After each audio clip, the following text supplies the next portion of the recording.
2022 ମସିହାରେ ଯେଉଁ ଓଡ଼ିଶାକୁ ଯେଉଁ ବନ୍ୟା ଆସିଥିଲା ତ ମୋର ଡ୍ୟୁଟି ପଡ଼ିଥିଲା କେନ୍ଦ୍ରାପଡ଼ା ଜିଲ୍ଲାର ମାର୍ଶାଘାଇ ପାରାଦୀପ ସମୁଦ୍ରରେ ଗୋଟେ ଡଙ୍ଗା ଭାସି ଯାଇଥିଲା।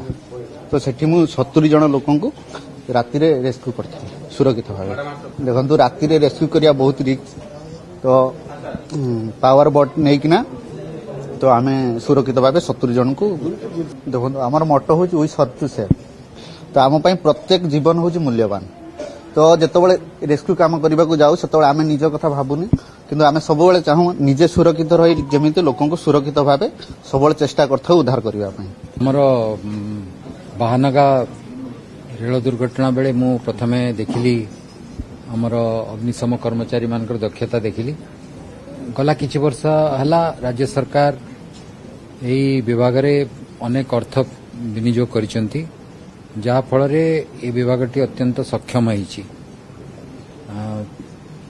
ତାରି ଯୋଗୁଁ ଆମ ପାଖରେ ଯାହା ଆବଶ୍ୟକୀୟ ସାଜ ସରଞ୍ଜାମ ଅଛି ଆମେ ସୁରକ୍ଷା କାମ କରିପାରିଲୁ ଏବଂ ଅନେକ ଲୋକଙ୍କୁ ଉଦ୍ଧାର କରାଯାଇପାରିଲା ଏବଂ 366 ଜଣ ଲୋକ ଯେଉଁମାନେ ଅତି ମାତ୍ରାରେ ଆହତ ହୋଇଥିଲେ ତାଙ୍କ ଭିତରୁ ମାତ୍ର 6 ଜଣଙ୍କର ମୃତ୍ୟୁ ଘଟିଲା। ଅର୍ଥାତ୍ ତ୍ୱରିତ କାର୍ଯ୍ୟାନୁଷ୍ଠାନ ଯୋଗୁଁ ତାଙ୍କୁ ଠିକ୍ ସମୟରେ ଆମେ ଉଦ୍ଧାର କରିପାରିଲେ ଏବଂ ନେଇପାରିଲେ ଡାକ୍ତରଖାନାକୁ।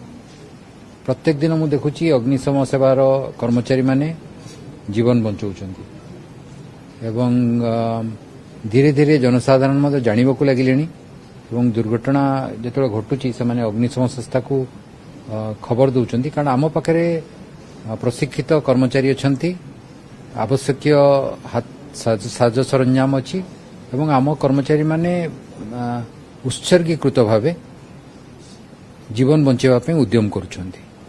ସେ ଦୃଷ୍ଟିକୋଣରୁ ଏମାନଙ୍କର କାମ ଅତ୍ୟନ୍ତ ପ୍ରଶଂସନୀୟ।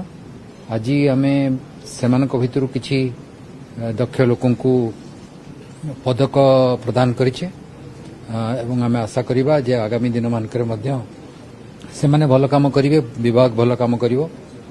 ଆଧୁନିକୀକରଣ ପାଇଁ ଅନେକ ଉଦ୍ୟମ କରାଯାଉଛି ଏବଂ ମୁଁ ଭାବୁଛି ଧୀରେ ଧୀରେ ଆମର ଯେଉଁ ପରିଚୟ ସୃଷ୍ଟି ହେଉଛି ଦେଶରେ ଯେ ଅଗ୍ନିଶମ ଏବଂ ଆପାତକାଳୀନ କାର୍ଯ୍ୟରେ ଏ ବିଭାଗଟି ଦେଶର ଅଦ୍ୱିତୀୟ, ସେ ପରିଚୟ ନିଶ୍ଚିତ ଭାବେ ଆମେ ବଜାୟ ରଖିବାରେ ସକ୍ଷମ ହେଉ। ବିଭାଗଗୁଡ଼ିକ ପ୍ରବାହମାନ ହଠାତ୍ କେହି କରନ୍ତି ନାହିଁ, ତେବେ ଏଥର ରାଜ୍ୟ ସରକାର ଆମକୁ ଯଥେଷ୍ଟ ଅର୍ଥ ଯୋଗାଉଛନ୍ତି ଯେଉଁଟା ଆମକୁ ସାହାଯ୍ୟ କରିବ। ଆମେ ବର୍ତ୍ତମାନ ଯାଏଁ ପାଇସାରିଲୁଣି 260 କୋଟି ଟଙ୍କା ଆବାସ ଜମାରୁ, ଆଉ ଆମେ ମାଗିଛୁ 240 କୋଟି ଯାଏଁ। ତେଣୁ କେନ୍ଦ୍ର ସରକାର 200 କୋଟି ଦେବେ ବୋଲି ଆମେ ଆଶା କରୁଛୁ।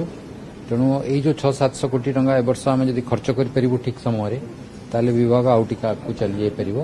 କେତେକ କ୍ଷେତ୍ରରେ ଆମେ ଯେଉଁଠି ବ୍ୟବସ୍ଥାଗତ ସୁଧାର ଆଣିପାରିବୁ ସେଥିପାଇଁ ଆମେ ଉଦ୍ୟମ କରୁଛୁ।